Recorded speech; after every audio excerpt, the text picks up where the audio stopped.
In this video, we are going to see about the effect of lag lead compensation on frequency response. Actually, we know there are two types of design for a system. One is frequency domain design, another one is time domain design. If the given system is frequency domain system means, so we have to use Nyquist plot, polar plot or Nicholas chart, or by using M and N circle, so we can analyze the stability, and also we can design the frequency domain systems. In case of time domain system, so we have to use root locus concept for designing. So Bode plot, actually in Bode plot, if it is low frequency, actually in the Bode plot, actually among these two technique, Bode plot is the best and also simple method for designing. So Bode plot in the low frequency region, it will give the information about the steady state performance, but in the high frequency region, it will give the information about the dynamic performance. It means, so to improve the, actually in low frequency region, so we have to use the lag compensator for improving the system. In the high frequency region, actually it will give the information about the dynamic characteristics or dynamic performance. So for high frequency region, we have to use lead compensator to meet the desired specification or to bring the system from unstable to stable. In case of mid-range, actually it will provide the information about the relative stability.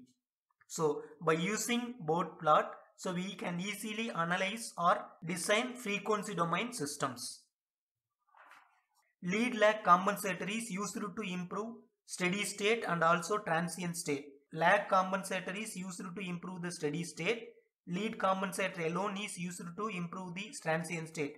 But by using lag lead compensator, so we can improve the steady state and transient state. Primary function of lead compensator is to reshape the frequency response curve to provide sufficient phase lead angle to the available offset with the components of the plant. The primary function of lag compensator is to provide attenuation in high frequency region to achieve the sufficient phase margin. So we know the frequency domain performance specifications. So like phase margin, gain margin. So in the given problem, if you want to design a particular phase margin system, so we have to use either lag compensator or lead compensator. So we know the purpose of compensator. The purpose of compensator is to bring the system from unstable to stable, then to get the desired specification. That is the first thing. Second thing, so if the system is stable, but if you want to get the desired performance, for that purpose also we can use both compensators. Suppose if you want to use the lead compensator, in that case, so we have to add the angle along with the available offset angle to get the desired specification. In case of lag compensator, actually it will provide additional attenuation in the high frequency region to achieve the sufficient performance specification. For example, phase margin. Next, stability required is specified in terms of phase margin and resonant peak. In case of stability, it is required in terms of phase margin and resonant peak. Transient response requirements are specified in terms of gain crossover frequency, bandwidth, resonant frequency. Otherwise, from these 2 points, we can simply say phase margin and resonant peak deals with the stability, or we can say steady state stability. Gain crossover frequency, bandwidth and resonant frequency deal with the transient response characteristics of a system.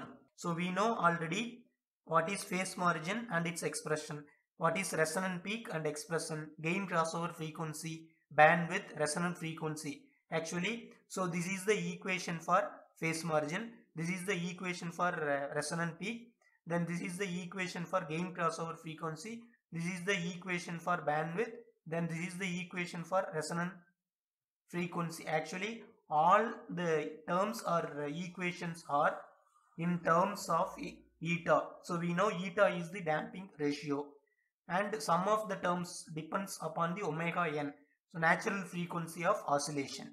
So gain from this we see phase margin and resonant peak only depends upon the eta. So eta we know damping ratio.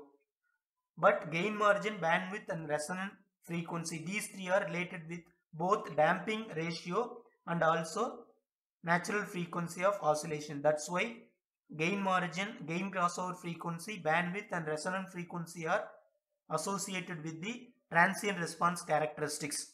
Phase margin and resonant peak are associated with the stability. So that's all about the concept of effect of lag lead compensators on frequency domain specifications.